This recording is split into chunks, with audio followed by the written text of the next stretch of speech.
Alors, salut chers amis, nous nous retrouvons aujourd'hui encore lundi avec notre capsule. La capsule qu'il vous faut pour gérer efficacement votre atelier de couture de mode. Si vous êtes dans la mode, vous êtes styliste, sachez que vous devez prendre rendez-vous tous les lundis pour être efficace, diligent dans la gestion de votre entreprise qui est en tout cas une. Alors, bonjour, aujourd'hui nous allons parler de gaspillage parce que aujourd'hui je vais partager avec vous ce point qui est un système qui a été créé par Taishi Ohno, le DG fondateur de Toyota. Et c'est des 3 familles de gaspillage qu'il a plus ou moins énumérées qui à mon sens est important de savoir et d'appliquer pour toute entreprise qui veut en tout cas évoluer, qui veut avancer. Il doit plus ou moins savoir ces choses-là pour pouvoir en tout cas éviter ces gaspillages. Réduit les gaspillages.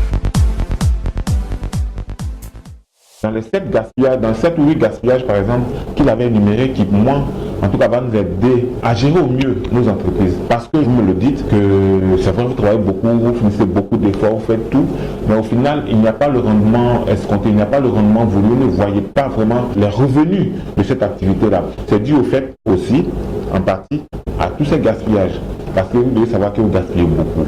Moi, par exemple, ce que j'ai fait chez moi, j'ai filmé, par exemple, mes collaborateurs en train de travailler. Et après, nous avons regardé la vidéo, nous tous, toute l'équipe, nous avons vu plus ou moins qu'est-ce qui était le problème dans la gestion de nos entreprises. Et on a décidé pas mal de gaspillage. Alors, vous pouvez en faire autant. Alors, le premier gaspillage qu'on va énumérer ici, c'est la surproduction. La surproduction. Vous produisez plus qu'il en faut. Un client, par exemple, vous demande de faire une chemise toute simple. Vous faites une chemise, c'est vrai, mais elle n'est pas simple.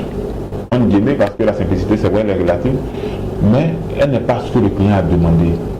Le gars demande un col, vous faites 2 cols, pourquoi? Parce que vous le prouvez, par exemple, que vous êtes bon créateur, vous le prouvez que vous êtes très fort dans votre domaine, c'est vrai ça, moi-même je vous le reconnais, vous êtes très créatif, mais là, aujourd'hui, là où nous sommes, nous ne parlons plus de créativité, nous parlons de business. Alors, vous devez rentabiliser votre temps. Quand vous prenez un rendez-vous avec un client, par exemple, qui vous demande une chemise, la chemise, vous devez savoir que dans une chemise aujourd'hui, approximatement, fait 10 minutes, 14 minutes de production. Vous ne devez pas dépasser ces 10 minutes. Parce que quand vous dépassez ces 10 minutes, vous commencez à perdre de l'argent. Vous commencez à rentrer dans ce qui est gaspillage. Le monsieur vous a demandé une chemise, vous en faites 2. C'est bon parce que quand on connaît plus ou moins la consommation de nos clients, nous pouvons leur proposer des produits. Ça, c'est très bien.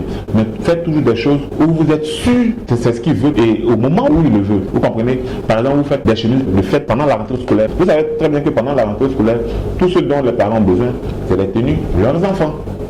Vous comprenez? C'est vrai que ce que vous avez produit est bon, mais c'est tombé dans un moment où on n'en a pas besoin. Ça va vous faire du gâchis parce que ça fait un stock que vous allez garder. Ça va vous faire du gâchis parce que le tissu a une durée de vie et après le tissu se fane. Nous avons souvent dans nos ateliers des gens par exemple qui nous aident à travailler. Et ces personnes-là souvent ne donnent pas les instructions qu'il faut au moment où il le faut.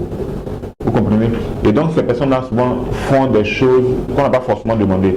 Vous demandez par exemple de vous faire une robe avec un volant, vous faites une robe avec 2 volants.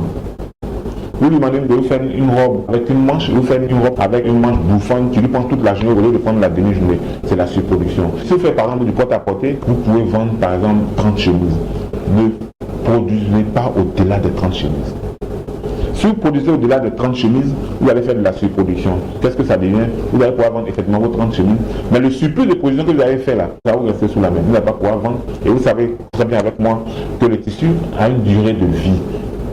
À partir du moment où le tissu devient fané, personne ne peut vendre. Donc si vous êtes dans le prêt-à-porter, produisez toujours ce qu'il en faut. Et ça, pour le faire, c'est simple. Il suffit juste de voir vos ventes antérieures, les ventes que vous avez fait l'année dernière, les ventes que vous avez fait l'année surpassée. Quand vous regardez sur l'année, vous savez par exemple, le mois de mars, par exemple, l'année dernière, j'ai demandé tel nombre de robes. Et cette année, par exemple, si je veux aller au-delà, je fais un calcul prévisionnel pour dire que par exemple, j'augmente de 10 ou de 20%.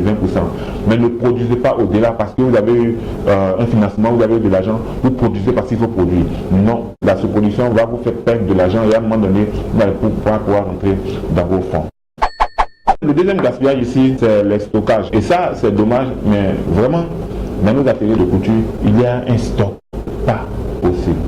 Chaque fois que je visite un atelier de couture ou une maison de mode ou chez un styliste, la première chose que je regarde, c'est ce qu'il a comme ballot d'habits ou de vêtements dans son placard. Dès que je vois ce stock, je sais que vous vous appauvrissez. Je sais que vous perdez beaucoup d'argent. Évitez les stocks. Les stocks là viennent d'où? Ça vient du fait que vous faites de la surproduction ou alors vous ne faites pas la qualité que le client a demandé, ou bien vous ne produisez pas au moment où le client a demandé sa tenue. Ça va vous faire un stock parce que le monsieur a besoin de sa tenue pour un instant T. Si vous ne le faites pas, vous donnez un faux rendez-vous que le temps passe, vous convenez avec moi que le gars il viendra, ou bien il ne viendra carrément plus, parce qu'il n'en a plus besoin. Et tout ça, ça va vous faire du stock. Ça va vous faire du stock. Tout ce qui est, par exemple, tenue de défilé, par exemple. Quand on fait des tenues de défilé, faites des tenues, par exemple, où vous pouvez vendre. À moins que ce soit, par exemple, des tenues, par exemple, d'image, ou bien des tenues où vous voulez vraiment montrer votre savoir-faire, ça sera un coût, ça sera un investissement, parce que ça sera compliqué pour vous de revenir, de faire un petit investissement pour ce genre de tenue-là. Donc, ça va vous faire des stocks. Et donc, vous rentrez dans des ateliers de couture, c'est plein de stocks, et vous plaignez du fait que vous n'avez pas d'argent. Effectivement, votre argent se trouve dans les stocks. C'est les tissus que vous avez achetés, c'est l'électricité que vous avez mis dedans, c'est la main-d'œuvre que vous avez payée parce que le gars il a cousu, vous l'avez payé, c'est la machine que vous avez usée, c'est tout votre système que vous avez mis en branle pour pouvoir produire un vêtement qui finalement va au stock. Donc, de grâce, essayez de produire raisonnablement, essayez de bien comprendre le besoin de vos clients pour ne pas que les tenues vous restent sous les mains pour constituer un stock perdu parce que vous n'entrez jamais dans vos fonds et vraiment c'est dommage pour le secteur, c'est dommage pour nous. Donc faites attention parce que c'est beaucoup d'argent que vous perdez dans vos stocks. Tout ce que vous avez en stock aujourd'hui, sortez-les, quantifiez-les, essayez d'évaluer en termes de prix. Vous allez voir que c'est des millions que vous avez stockés dans la poussière et qui vous fait perdre beaucoup d'argent. Le troisième point, ça généralement c'est vrai qu'on ne le voit pas souvent, mais c'est le transport inutile.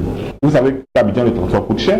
Non seulement le prix que vous avez payé pour le transport coûte cher, mais votre temps que vous mettez pour aller à un point A à un point B, c'est du gâchis. Ce que nous facturons, ce que nous vendons, c'est l'assemblage, c'est le vêtement fini.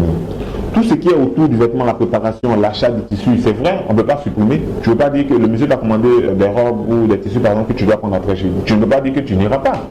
Il faut que tu partes. Mais il faut que tu saches que c'est un gaspillage. Et si tu peux trouver les moyens, en tout cas, de réduire ce transport ou de le supprimer carrément, ça sera un gain énorme pour toi. Et donc, ces transports-là, comment est-ce qu'on peut les minimiser? Déjà, essayez de faire vos achats groupés. Je vois des ateliers de couture où le monsieur va à Tréjul ou va s'approvisionner 5, 6, 7, voire 10 fois par jour.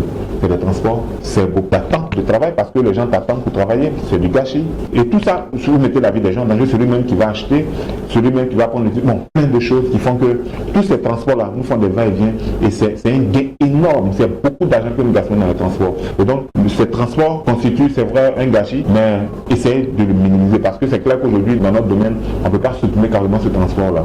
C'est-à-dire que supprimer, c'est quoi? C'est-à-dire qu'on nous fait livrer chez nous tout ce dont on aura besoin.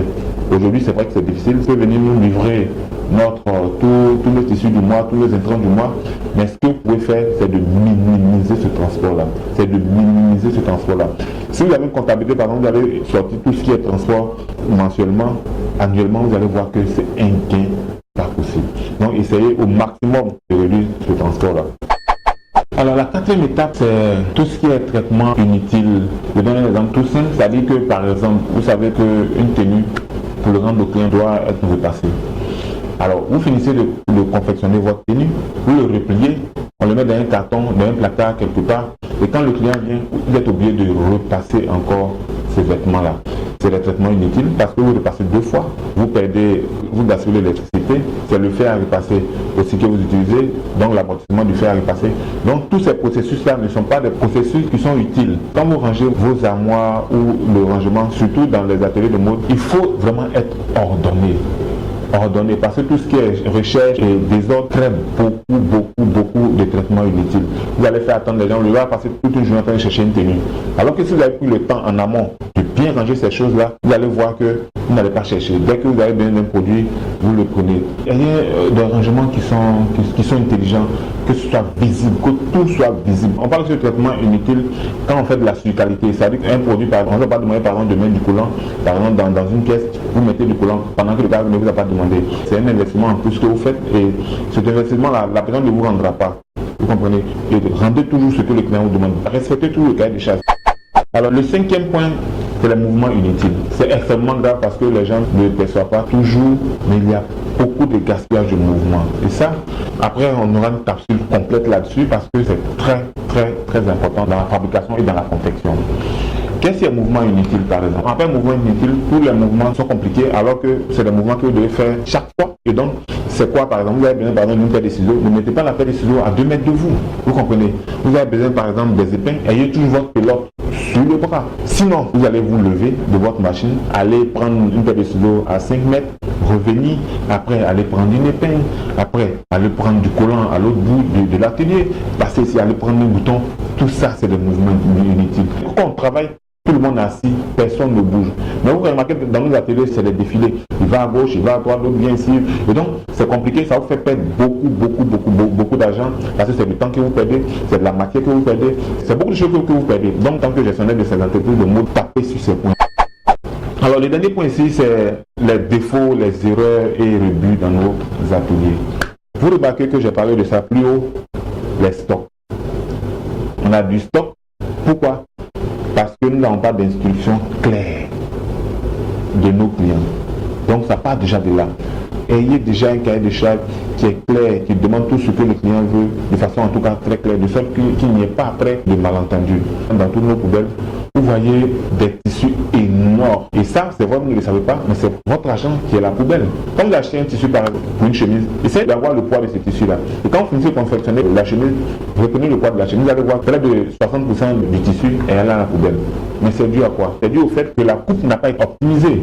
Vous comprenez? Alors ces erreurs-là, ça va vous faire des retouches. Ces retouches-là sont dues à quoi? C'est dû au manque d'information même de celui qui a confectionné. Vous n'avez pas donné peut-être la bonne information au monsieur, soit parce que vous n'avez pas suivi cette tenue-là. Vous allez faire une retouche de peut-être 3 heures. Vous faites ça 2 fois, ça vous fait 6 heures que vous avez perdu. Alors, vous ne pouvez pas le facturer ça. À moins que ce soit une retouche, par exemple, qui ne vient pas de chez vous. Une tenue qu'on vous ramène là, bon, là vous facturez ça, c'est pas une retouche, mais je parle des retouches qui viennent de nos ateliers, qui viennent de nos confections. Nous devons au maximum éviter ces retouches-là. Vous faites bien d'un seul coup. Dès que vous faites une chemise, dès que vous faites une robe, dès que vous faites un pantalon, ça doit être bon d'un seul coup.